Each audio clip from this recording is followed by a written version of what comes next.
Good morning mga boss and welcome back to our channel. And mga boss, kung di ka pa subscriber sa ating channel mga boss, ayan, pakipindot naman yung subscribe button below. Yan mga boss. At paki-hit na rin yung notification bell para updated kayo sa ating mga bagong upload na video. Yan mga boss, bago natin panoorin na itong issue o balita na kumalat dito sa social media, at panoorin muna natin mga boss at bigyan natin ng reaksyon at opinion regarding po ito sa Maharlika Investment Fund ng Pilipinas o ng Pangulo. Actually mga boss ay malaki-laki na po yung pera dito na ginugol ng pamahalaan. Ayan, panoorin po natin yung isang balita kung ano nang nangyari dito sa Maharlika Investment Fund. Ang Maharlika Investment Corporation. Babalakan nila ang posible itong maging banta sa national security. Alamin kung bakit sa agenda report ni Hannah T. Diba, I thought we were celebrating na mababa ay nakuha natin. Diba? Nakatipid pa tayo. Napakagaling ng Maharlika team dahil nakatipid tayo, nakakuha tayo ng discount, pero wala pa pala. We are supposed to get... Parang nabudol yata tayo eh. Hindi pa pala taga sa bato ang inaasahang kaunang investment ng pamahalaan sa pamamagitan ng Maharlika Investment Corporation. Ang plano, bibilhin ng gobyerno ang 20% stake sa National Grid Corporation of the Philippines o NGCP bilang kauna-unahang malaking investment ng Maharlika mula nang mabuo noong 2023. Pero sa gitna ng pagdinig sa Senado, kinumpirma ng energy officials na hindi pa ito nangyayari. Ang NGCP ang may kontrol sa buong power transmission grid ng bansa. Ibig sabihin, wala pa ring eyes and ears ang pamahalaan sa nag-iisang power grid operator ng Pilipinas. As per our conversations with MIC, Mr. Chair, wala pa yung, the contract itself. There was a irrevocable letter of intent or... Ayon sa mga mambabatas, mahalaga ang stake ng Maharlika para magkaroon ng bahagi ang gobyerno sa desisyon ng NGCP. Lalo na't malaki ang pag-aari dito ng isang state-owned company mula China. Especially with the precarious situation of the West Philippine Sea, we know for a fact that big share is owned by the State Grid Corporation of China. Yun ang worry namin dito no? Na with one flick of a switch, baka pwede tayo maparalyze Sana yun yung those are the things that hopefully will not happen. Babala ng mga senador, may tunay na epekto ang pagkakabinbin na ito sa national security at sa kung saan mapupunta ang public funds. I'm not looking at making money out of it. I'm looking at securing the country. So that's the whole point. But I was surprised na wala pa palang ganon. Ayon sa Energy Department, hindi pa sila nakakatanggap ng official communication mula NGCP tungkol sa pagdagdag ng mga kinatawan ng Maharlika sa board. Kaya wala pang pwesto o boto ang pamahalaan sa mga desisyon ng grid. So far, we have not gotten any official communication regarding we have two new members of the board. There's supposed to be 12 and an additional 2 to accommodate Maharlika. As concessionaires. Ipinaalala ni Senator J.V. Ejercito na nagsimula ang problemang ito noong early 2000s nang minadali ang privatization ng NGCP sa ilalim ng Electric Power Industry Reform Act of 2001. Kaya hinihimok ng mga mambabatas ang Energy Department na tutukan ang usapin dahil hindi lang ito simpleng business deal, kundi isang isyong may bigat sa enerhiya at national security. Ang deal para maka-acquire ng 20% stake sa NGCP ay inilahad noong Enero. Para sa agenda, Hannah T. Billionario News Channel. Okay mga boss, mukhang nabuto na naman tayo dito sa Maharlika Fund. Ano bang nangyayari yan sa Pilipinas mga boss?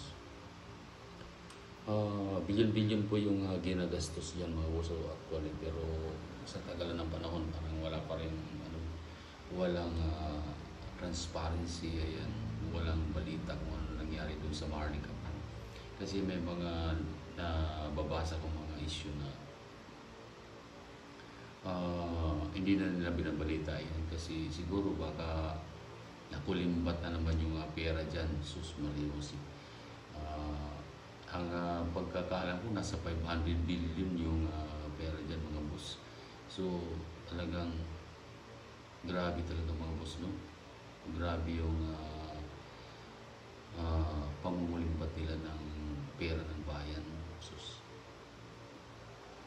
Grabe yung administrasyon ngayon mga boss. Talagang ibang klase. Parang nangyari kasi parang ano na to eh. Parang martial style na mga boss eh. Kasi ang gobyerno, walang transparency.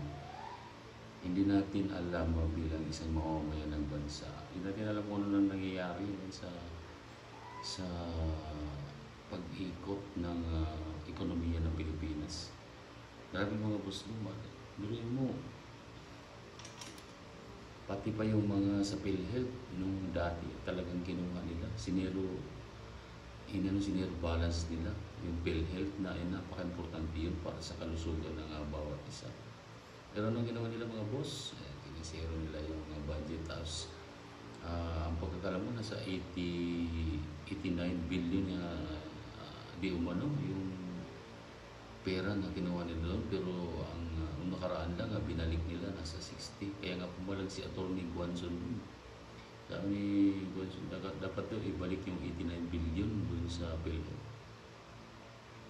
Grabe mga boss yung administrasyon na to. Talagang hindi sila gumagawa ng paraan para sa ikabubuti ng mamamayang Pilipino. Ayan mga boss,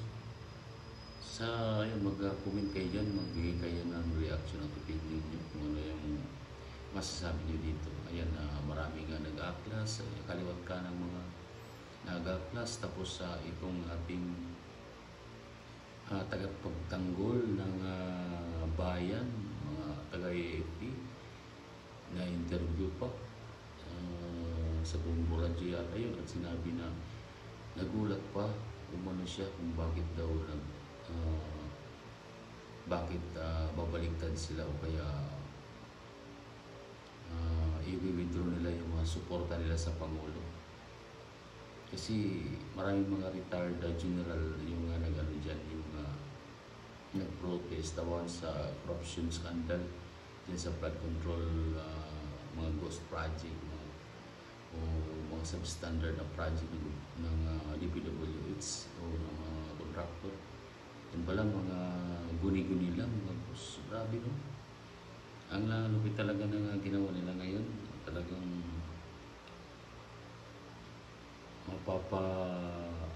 mapapamura ka ayan sa galit.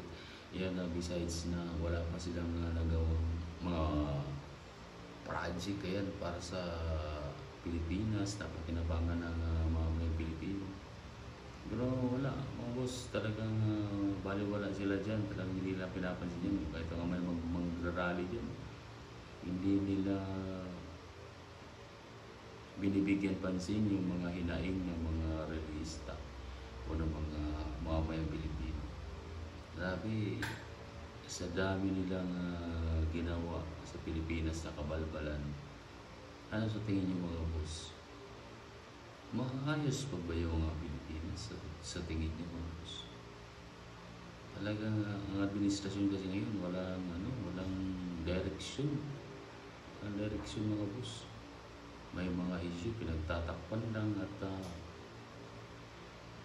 talagang pagdating sa pagkakapirahan mga boss, mabilis sila dyan. Tapos nag-systematic yung kanilang pangungurap sa bawat ahensya ng pamahalaan. Sa ibang bansa nauumusan na nga tayo ng mga karating bansa natin. Naiiwan na yung Pilipinas mga boss dahil sa pamumulo na